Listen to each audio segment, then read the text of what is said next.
आसान है। Please sir. Love you sir. Love you too जी। आज मैंने कुछ टॉपिक ऐसा सोचा है जो आपकी इस एज ग्रुप के लिए काफी रेलेवेंट है, क्योंकि यहाँ पे सारे स्टूडेंट्स हैं। तो इस टाइम पे कुछ ऐसा है जो हमको समझना बहुत जरूरी है।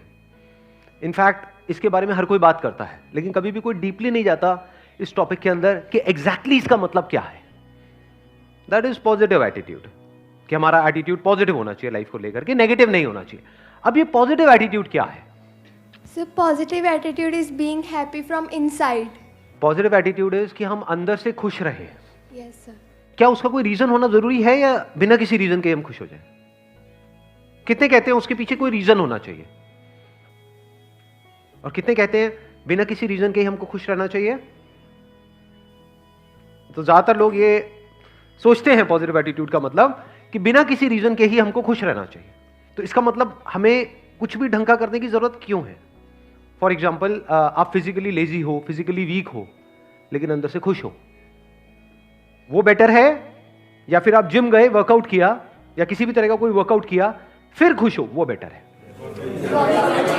हाँ, एक है, मान लो अभी आप स्टूडेंट हो, तो अभी सबसे जरूरी क्या है आप लोगों के लिए? पढ़ना, ठीक है। तो एक है बिना पढ़े आप खुश हो, तो कोई पढ़ेगा क्यों? एक है आपने अपने गोल बनाया कि इतने घंटे मुझे पढ़ना है, पढ़ा, फिर उसके बाद में खुशी मिल रही है।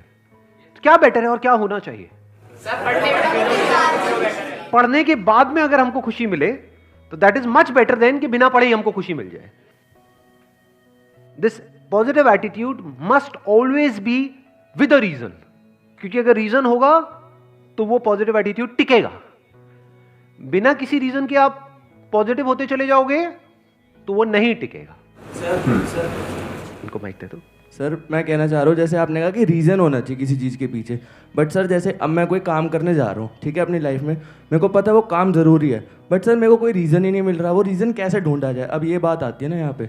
अरे अभी आपने कहा कि मैं एक काम करने जा रहा हूँ जो काम करना जरूरी है, तो ये जो काम करना जरूरी है वही तो रीजन है। सर बट उसके पीछे का ना कोई लॉजिक नहीं मिल रहा, मैं वो क्यों कर रहा हूँ? नहीं, उसके पीछे की जरूरत क्या है? अगर कोई काम करना जरूरी है, फॉर एग्जाम्पल भूख लगी है तो खाना खाना जरूरी है, प्यास लगी है तो पानी पीना जरूरी है, वो अपने आप में रीजन है। उसके पीछे रीजन क्यों चाहिए आपको कि मुझे प्यास तो लगी है लेकिन पानी पीना जरूरी क्यों है? क्योंकि प्यास लगी है। पढ़ना जरूरी क्यों है? नंबर के लिए। नंबर क्यों चाहिए? सर कॉलेज में एडमिशन मिले। कॉलेज में एडमिशन क्यों चाहिए? जॉब चाहिए। जॉब क्यों करनी है? पैसे के लिए। पैसा क्यों चाहिए? खाने के लिए। पैसा खाओगे? जरूरतें पूरे करने। पैसा सिक्के भी खा जाऊंगा आज तो, मैं कुछ नहीं छोड़ूंगा जो पैसा आ जाए मेरे पास। एक मिनट, तो आप कह रहे हो पैसा हमको चाहिए अपनी जरूरतें पूरी करने के लिए, जो भी हमारी नीड्स हैं उसको पूरा करने के लिए। नीड्स को पूरा करना क्यों जरूरी है? जीने के लिए। सिंपल है। अब इसके पीछे क्या रीजन है? जीना क्यों है? मर जा भाई। Do you have a choice? It is choiceless. तो एंड में हम ऐसी जगह पे पहुंच जाते हैं जहां पे कोई चॉइस नहीं है। जीना क्यों जरूरी है? क्योंकि मैं जीना चाहता हूं। ये सब किससे कनेक्ट हुआ? जाकर के पढ़ाई से। इसलिए पढ़ाई जरूरी है। सब जैसे पॉजिटिव एटीट्यूड है, तो वो होना जरूरी तो है लाइफ में, लेकिन मान लीजिए हमने कोई एंट्रेंस एग्जाम दिया या फिर हमने कोई गोल लगाया है वो हमारा अचीव नहीं हो पा रहा, तो वहाँ पे पॉजिटिव एटीट्यूड कैसे आएगा? जैसे किसी ने एंट्रेंस एग्जाम दिया, किसी एम्स का दिया, नीट का दिया, वो क्लियर ही नहीं हो पा रहा, बहुत से लोग इसकी वजह से सुसाइड ये सब अटेम्प्ट करते हैं, तो उसमें हम कैसे इसको ओवरकम कर सकते हैं? Excellent point, let's give big hand for her. Please. बड़ा अच्छा पॉइंट इन्होंने बोला है कि हम कोई एंट्रेंस क्रैक करने की कोशिश कर रहे हैं, तो वहां पे पॉजिटिव एटीट्यूड का मतलब क्या कि मेरा होगा, ये है पॉजिटिव एटीट्यूड। ध्यान से समझ लेना, ये थोड़ा सा अलग है इस दुनिया की सोच से।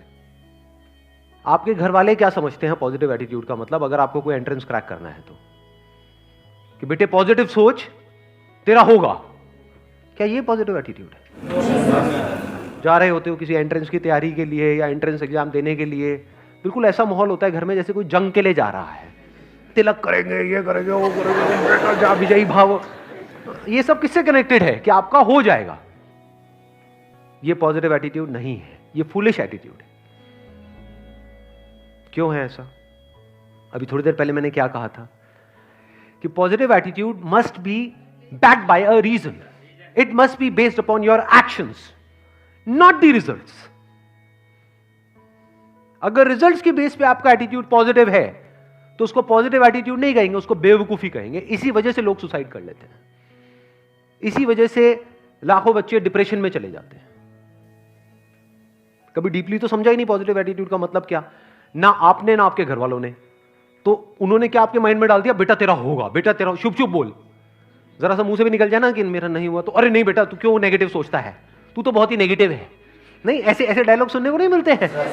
चुप चुप बोल, होगा ना होगा ना होगा ना, माता रानी हमारे साथ है, ये भगवान हमारे साथ है, वो सारे भगवान सारे देवी देवता आपके साथ है, आप ही के साथ है, बाकी किसी के साथ नहीं है ना। सोचने वाली बात है। वैसे जो भगवान है वो आपके साथ है या बाकी भी जो दे रहे हैं उनके साथ है? क्योंकि अगर उनके साथ है तो आपका नहीं होगा, कुछ का ही होगा ना। तो किसके साथ है? सबके साथ है, तो सबका क्यों नहीं हो रहा? पहले इस एटीट्यूड में फ्लॉ देख लेते हैं कि इस एटीट्यूड में फ्लॉ क्या है, जिसको मैं कह रहा हूं ये पॉजिटिव नहीं है, फूलिश एटीट्यूड है। आपने रिजल्ट के बेस पे अपने एटीट्यूड को डिफाइन कर दिया। अगर बार बार अपने आप को बोलते रहोगे मेरा होगा, मेरा होगा, मेरा पक्का होगा, मेरा पक्का होगा, तो कुछ दिन तक अगर ये बोलते रहे ना, जैसे कुछ भी बकवास अगर आप बोलते रहोगे तो आपका माइंड उसको सच मान लेगा। तो आपको लगने लग जाएगा कि मेरा तो पक्का होगा। और अगर इसके बाद भी आपका नहीं हुआ तो क्या होगा? बहुत मजा आएगा या झटका लगेगा कि ये क्या हो गया? जितना स्ट्रांगली आपने मान रखा होगा कि मेरा होगा, जितना स्ट्रांगली, उतना ही बड़ा झटका लगेगा। सही बात है या नहीं है?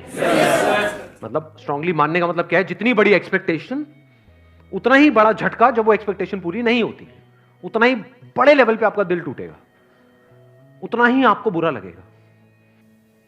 अब यहां पे क्या किया जाए? क्योंकि जो होना है या नहीं होना है, क्या वो आपके हाथ में है? क्यों नहीं है आपके हाथ में? आप कहते रहे हो नो सर, क्यों नहीं है आपके हाथ में? जैसे कुछ चीजें हैं जो हमारे हाथ में है। फॉर एग्जाम्पल यहां पर एक बॉटल पड़ी है, इस बॉटल को मैंने उठाना है, क्या ये मेरे हाथ में है या नहीं है? कितना मेरे हाथ में है? मतलब इज इट 1%, 2%? 100%। गया, बॉटल को उठाया, काम खत्म हुआ। मैं कह रहा हूं एंट्रेंस में होना ना होना आपके हाथ में नहीं है। क्यों नहीं है? सीट लिमिटेड है, क्योंकि आप अकेले नहीं हो ना। सोचो इसी बॉटल को उठाने के पीछे कंपटीशन होता। यहां पर अभी मैंने अकेले ने उठाया, लेकिन मैं आपके बीच में कंपटीशन करा दूं। जो भी आकर के सबसे पहले इस बॉटल को उठाएगा और अगले 5 मिनट बाद भी जिसके हाथ में बॉटल होगी उसको 1 लाख रुपए मिलेगा। बोतल तो बचेगी, आप नहीं बचोगे। बिल्कुल इसी तरह से होता है जब हम कंपटीशन में अपना जो एटीट्यूड है या अपनी जो पॉजिटिविटी है वो डिफाइन कर देते हैं according to the result. Positive attitude must be based upon your actions. Actions में क्या क्या आ गया? जो भी एक्शंस आपने पास्ट में लिए हैं या अभी प्रेजेंट में ले रहे हो या फ्यूचर में लेने वाले हो। It must not be based upon results. क्यों it must not be based upon results? क्योंकि एक्सपेक्टेशंस बहुत ज्यादा बढ़ जाती हैं, और जब वो एक्सपेक्टेशंस पूरी नहीं होती है तो नंबर 1 हम पूरी तरह से टूट जाते हैं। और जब एक्सपेक्टेशंस इतनी ज्यादा बढ़ जाती है तो उसकी वजह से डर भी उसी लेवल पे बढ़ जाता है, और ज्यादा डर करके आप किसी काम को करते हो तो आप नहीं कर पाते हो। लेकिन अगर आपके एक्शन 100% हो, जो भी सक्सेसफुल होने के लिए आपको जिस लेवल के एक्शंस लेने पड़ेंगे, एक्शंस अगर 100% हो, एक्सपेक्टेशन 0% हो, तब क्या चांसेस हैं आपके सक्सेसफुल होने के? ऑलमोस्ट 100%। इसलिए मैं कह रहा हूं कि attitude and positivity and this positive thinking, positive attitude must be based upon your actions. अपने एक्शंस को ऑब्जर्व करना है, अपनी स्ट्रेंथ्स को ऑब्जर्व करना है, उसके बेस पे डिसीजंस लेने हैं। उसके बेस पे अगर आपके अंदर एटीट्यूड है तो वो अच्छा है। सर ये चीज भी डिपेंड करेगी कि हम कितने स्मार्ट हैं, कितनी जल्दी चीजों को सीखते हैं, समझ सकते हैं। हाँ, that is what I am saying. ये स्मार्ट वर्क की ही मैं बात कर रहा हूं, हार्ड वर्क की तो मैं बात ही नहीं कर रहा। बिकॉज ज्यादा पढ़ने से कुछ नहीं होता है किसी एंट्रेंस को क्रैक करने के लिए। जिन्होंने पास में जिस तरीके से किया है उसको समझ करके सही ट्रैक पे जा करके अगर हम सही से तैयारी करें तब उसकी क्रैक करने की पॉसिबिलिटीज बढ़ जाती है। But all I am saying is कि आप अकेले नहीं हो जो स्मार्ट वर्क करने वाले हो। आपके जैसे और भी लोग हैं, बट ऐसे कितने होंगे? 80-20 का सिंपल सा रूल चलता है लाइफ में। कहीं भी आप कुछ भी करोगे उसमें 80-20 का सिंपल रूल निकल करके आ जाएगा। तो ये मान लेते हैं कि चलो ये 10 लाख लोग हैं, 80-20 रूल को अगर हम यहां पर लगाएं और कुछ कैलकुलेशंस करें तो क्या निकल करके आ रहा है कि 10 लाख में से 20% ही है जो एक्चुअल में सीरियस हैं उसको लेकर के, उस एंट्रेंस को लेकर के। बाकी 8 लाख लोग हैं जो टाइम पास के लिए भर रहे हैं। तो आप अगर सीरियस हो तो आप किस में आ गए? अब यहां पर क्या आप इन्हें एक्सपेक्टेशंस के बेस पे कैलकुलेशंस कर रहे हो या एक्शंस के बेस पे? आप सीरियस हो इसका मतलब क्या? आपके एक्शंस कह रहे हैं कि आप सीरियस हो। तो आप किस में आ गए? 2 लाख में आ गए। 2 लाख में से भी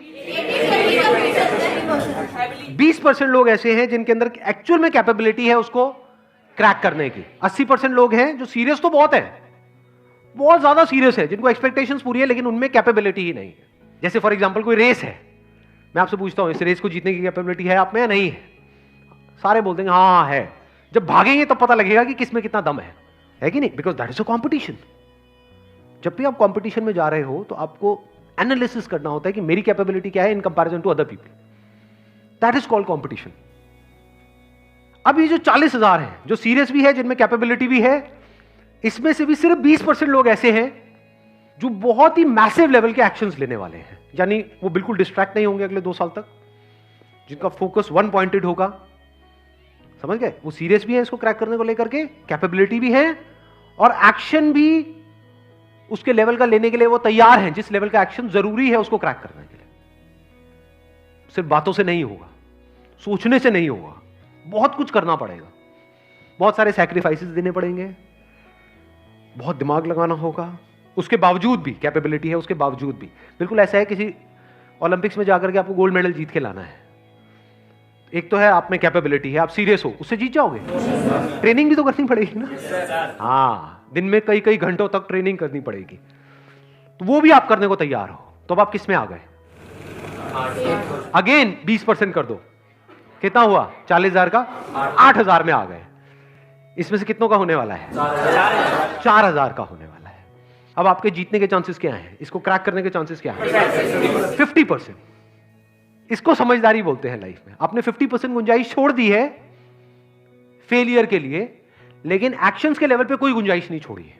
और आपका एटीट्यूड इस पे बेस्ड है, आपका जो प्लान है वो इस पे बेस्ड है कि अगर मेरे को एक्चुअल में इस पॉसिबिलिटी को 50% रखना है तो मुझे ये सब कुछ करना पड़ेगा जिसकी अभी हम बात कर रहे हैं। तो आपके भी माइंड में क्लियर होना चाहिए कि मेरी possibility based upon this logic is 50%, और आपके घर वालों को भी क्लियर होना चाहिए ताकि किसी को भी बाद में झटका ना लगे। अभी भी 50% है क्योंकि आप अकेले नहीं हो जो ये सब करने वाले हो, आपके ऐसे और भी बहुत सारे लोग हैं। बट अब आप बहुत सेंसिबल तरीके से आगे बढ़ रहे हो। अब आप में एक अलग लेवल का एटीट्यूड है, पॉजिटिविटी है विच इज बेस्ड अपॉन जो आपने पास्ट में किया या जो अभी कर रहे हो या फ्यूचर में जो करने वाले हो अगले 2 साल तक। उसके बेस पे आपके अंदर से एक एटीट्यूड आ रहा है जो दुनिया को नहीं दिखेगा। दुनिया को सिर्फ रिजल्ट्स दिखते हैं, दुनिया को यह नहीं दिखता है कि आप अकेले में क्या कर रहे हो। अकेले में क्या कर रहे हो तो किसी को नहीं दिखता है। अकेले में आप अपने कमरे में क्या करते हो तो किसी को नहीं पता है। और अगर किसी को दिख जाए तो मतलब आप अपने घर वालों को तो कहते हो कि मैं पढ़ रहा हूं इतने घंटे उतने घंटे, मैं ये कर रहा हूं वो कर रहा हूं। अगर मान लो वहां पे कोई कैमरा लग जाए और सब कुछ दिख जाए जो भी आप कर रहे हो, हार्ट फेल हो जाएगा माँ बाप का। ये कर रहा है, हम तो पता नहीं क्या क्या सोच रहे हैं, हमने तो पता नहीं क्या क्या सपने पिरोए हुए हैं। इसलिए मैं कह रहा हूं कि attitude and positivity and this positive thinking, positive attitude must be based upon your actions. इसको बोलते हैं real positive attitude, unshakeable positive attitude.